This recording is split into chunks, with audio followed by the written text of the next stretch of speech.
శ్రీ శారదామాత వచనామృతంలో మనలో ఒకరిగా అనే టాపిక్ కంటిన్యూషన్ అండి. సెప్టెంబర్ 18, 1912. మాతృదేవి భోజనానికి కూర్చున్నారు. నన్ను కూడా ఆప్యాయంగా తమ పక్కన కూర్చోబెట్టుకొని తాను తింటున్న ప్రతి పదార్థాన్ని అమితమైన ప్రేమతో ప్రసాదంగా కొంత నాకు ఇవ్వసాగారు. మహదానందంతో నేను వాటిని స్వీకరించాను. విస్తరిలో భోజనం చేస్తున్నప్పుడు నాకు దుర్గాచరణ్ నాగమహాశయ్ జ్ఞప్తికి వచ్చారు. ఈ విస్తరి తరచూ నాకు దుర్గాచరణ్ నాగమహాశయను జ్ఞాపకం చేస్తుంది అని మాతృదేవికి చెప్పాను. అప్పుడు మాతృదేవి, ఆహా, అతడి భక్తి ఎంత అద్భుతమైంది! ఎండిపోయిన విస్తరాకుని ఎవరైనా తినగలుగుతారా? ప్రసాదం అంటుకున్నదనే ఒకే ఒక కారణం వల్ల ఆ విస్తరాకును కూడా తినేశాడు. భక్తి తీవ్రత అది. ఆయన కళ్ళు ప్రేమరస భరితాలు. అవి ఎల్లప్పుడూ కెంపుల మాదిరి ఎర్రబారి బాష్పపూరితాలై ఉండేవి. తీవ్రమైన తపస్సుతో ఆయన దేహం శుష్కించిపోయి ఉండేది. ఆయన నా వద్దకు వచ్చేటప్పుడు భక్తి పార్వస్యంలో మెట్లు ఎక్కలేక తూలుతూ నడిచేవాడు. నన్ను చూడగానే ఆయన శరీరం అంతా కంపించిపోయేది.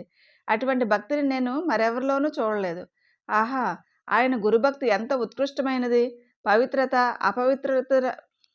అపవిత్రతలనే భేదం ఉండేది కాదు. అందరూ గంగా స్నానం చేసే ఒక పర్వదినాన ఆయన కలకత్తా నుండి తన గ్రామానికి తిరిగి వెళ్ళిపోయారు. కానీ ఆ నిర్ణీత పుణ్యముహూర్తంలో ఆయన ఇంటి ముంగిటినే గంగ నీటి దారిలా పైకి ఎగజిమ్మి వచ్చిందట. మాతృదేవి, అవును, ఆయన భక్తి తీవ్రతకు ఇటువంటి అద్భుతాలు జరిగే తీరుతాయి. నేను ఒక వస్త్రాన్ని ఇచ్చాను. దాన్ని తలపాగాలా చుట్టుకున్నారు. ఆయన భార్య కూడా సజ్జనురాలే, భక్తురాలు. ఈ వేసవి రోజుల్లో కూడా ఆమె ఇక్కడికి వచ్చింది. ఆమె ఇంకా జీవించే ఉంది. ఆ సమయంలో కొందరు భక్తురాలు రావడంతో సంభాషణ ఆగిపోయింది. మాతృదేవి లేచి వారి వందనాలు స్వీకరించారు. పిదప నన్ను కిల్లీలు కట్టమన్నారు. నేను 2 కట్టి ఇచ్చాను. మాతృదేవి ఒకటి తాము వేసుకొని మరొకటి నాకు ఇచ్చారు. మిగిలిన తమలపాకులను కూడా కిల్లీలుగా కట్టడానికి నేను లోపలికి వెళ్ళాను. కాసేపటికి మాతృదేవి 2 భక్తురాలతో అక్కడికి వచ్చి కూర్చున్నారు. ఆ భక్తురాలు కూడా సాయపడినందున పని సత్వరమే పూర్తయింది. మాతృదేవి కొన్ని కిల్లీలను నైవేద్యం కోసం విడిగా తీసి ఉంచి, మా ఇంటి మహాలక్ష్ములు పనిని ఎంత వేగంగా ముగించారో అంటూ పరమానంద భరితులయ్యారు.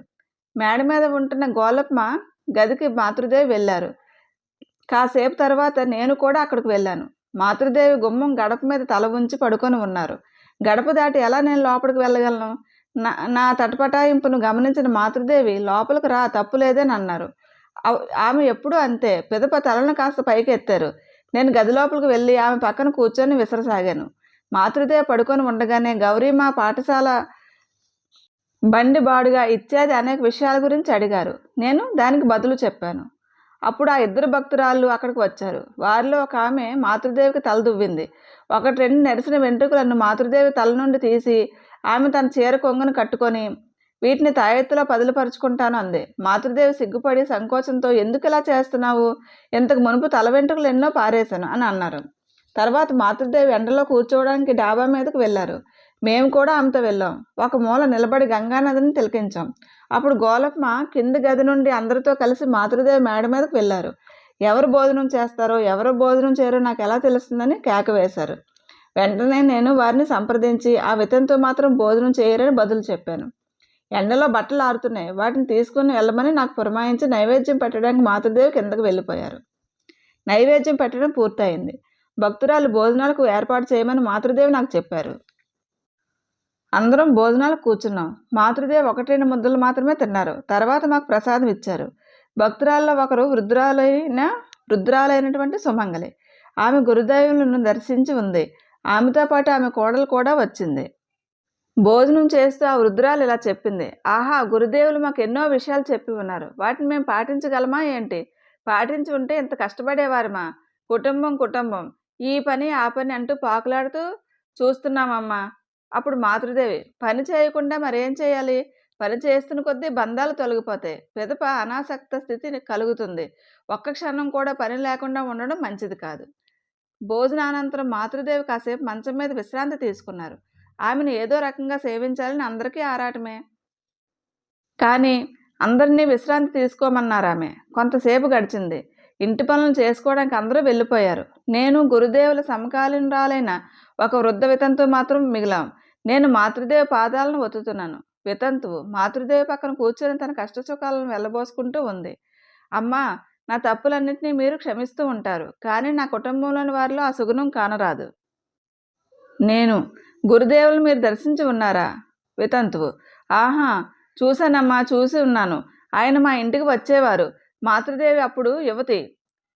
నేను గురుదేవులను గురించి ఏమన్నా చెప్పండి, వినాలని ఉందని అడిగాను. వితంతువు: నేను చెప్పడమా? మాతృదేవిని అడుగు. మాతృదేవి కళ్ళు మూసుకొని ఉన్నారు. అందువల్ల నేనేమీ అడగలేదు. కాసేపటికి ఆమె చెప్పసాగారు.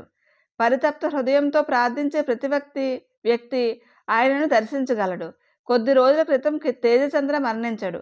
ఆహా! అతడెంత మంచివాడు. గురుదేవులు అతడి ఇంటికి వెళ్ళేవారు.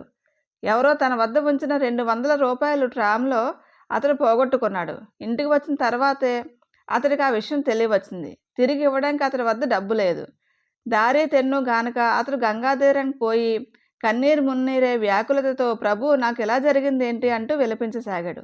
అప్పుడు గురుదేవులు అతడి ముందు ప్రత్యక్షమై, ఎందుకు విలపిస్తావు? ఇదే గంగా తీరంలో ఒక ఇటుకరాయి కింద ఆ డబ్బు ఉంది, వెళ్ళి చూడని చెప్పారు. పరిగెత్తుకుంటూ పోయి ఇటుకరాయిని పైకెత్తి చూస్తే నిజంగా ఒక నోట్ల కట్ట ఉంది. అతడు వచ్చి శరత్తో జరిగింది యావత్తు వివరంగా చెప్పాడు. అందుకు శరత్, ఆయన్ని ఇప్పటికీ మీరు దర్శించుకుంటున్నారు, మాకు ఆ భాగ్యం లేదని అన్నాడు. దీనికి కంటిన్యూషన్ రేపటి చాప్టర్లో చెప్తానండి.